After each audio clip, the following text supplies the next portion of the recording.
A previsão de investimentos no setor de geração de energia e os impactos ambientais de futuras usinas hidrelétricas estiveram em debate em Brasília.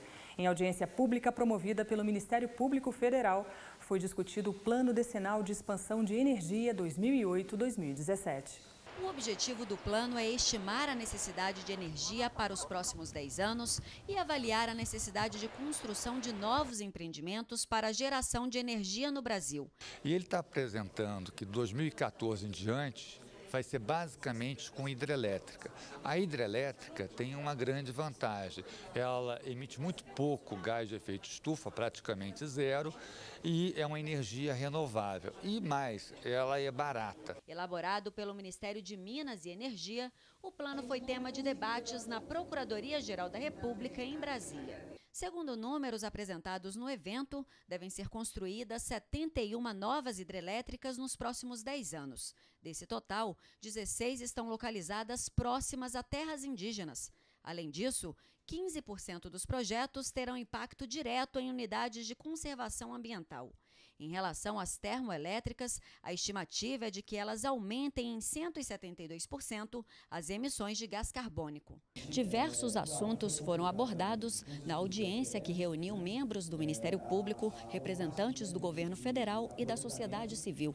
Especialistas também foram convidados para comentar o plano de energia. Uma das preocupações é o impacto que os novos projetos de geração de energia podem causar no meio ambiente e em terras indígenas. O Ministério Público, pela Constituição Federal, é um dos principais, talvez hoje o principal defensor da nossa sociedade.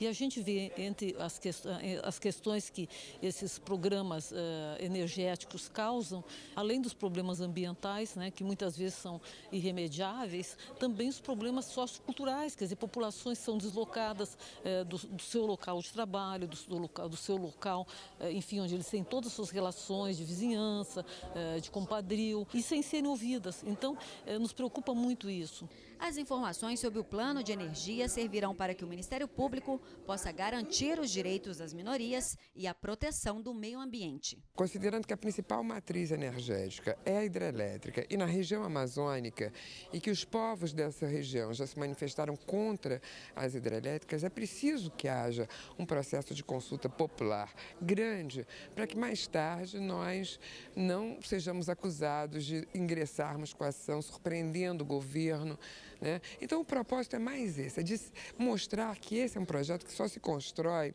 coletivamente. 2 bilhões de reais. Essa é a estimativa de prejuízo aos cofres públicos com a isenção de impostos concedida a entidades filantrópicas suspeitas em 2007. Para poder recuperar esse dinheiro, o Ministério Público Federal, no Distrito Federal, pede a adoção de uma medida pelo Congresso Nacional. Para ser considerada filantrópica, uma entidade deve provar que investe em projetos de assistência social, saúde e educação. Em troca, recebe isenções de impostos. Em setembro do ano passado, o governo federal editou uma medida provisória que renovava automaticamente o certificado de mais de 7 mil entidades filantrópicas, muitas delas suspeitas de praticar fraudes. No início de fevereiro, a Câmara dos Deputados decidiu rejeitar a MP, com a alegação de falta de urgência e relevância para a edição da medida. Quando o governo edita uma medida provisória, as novas regras têm efeito imediato. Assim, quando o Congresso Nacional rejeita uma MP, ele precisa decidir ainda o que acontece com os atos praticados durante o período em que essas novas regras estiveram em vigor.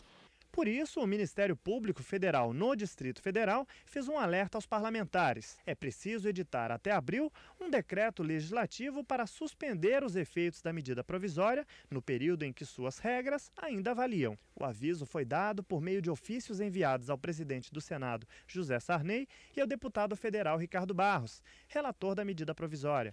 Durante a vigência da medida provisória, o Poder Executivo publicou mais de 7 mil certificados para entidades sem analisar os requisitos legais.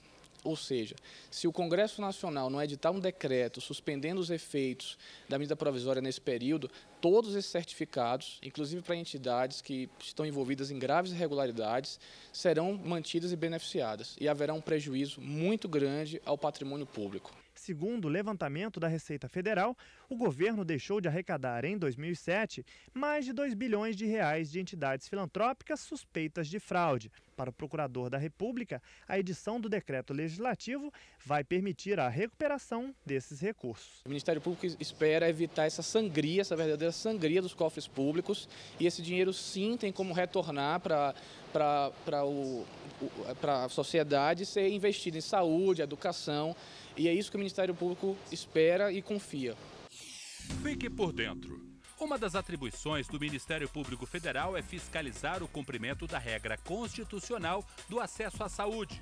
Os procuradores da República fiscalizam a aplicação das verbas federais destinadas à realização de obras, como saneamento básico e construção de hospitais, ajuizando ações contra os responsáveis por eventuais irregularidades.